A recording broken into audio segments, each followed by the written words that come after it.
In front of me is Samsung Galaxy F56 and today I would like to show you how you can edit password saved in Google Passwords Manager.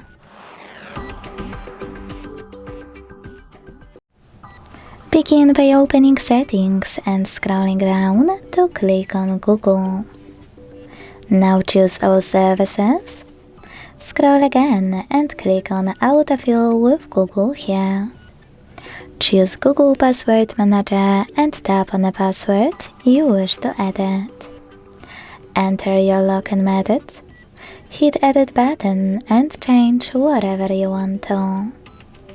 When you finished, hit Save at the top right corner.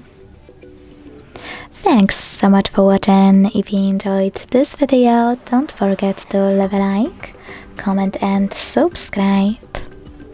Bye!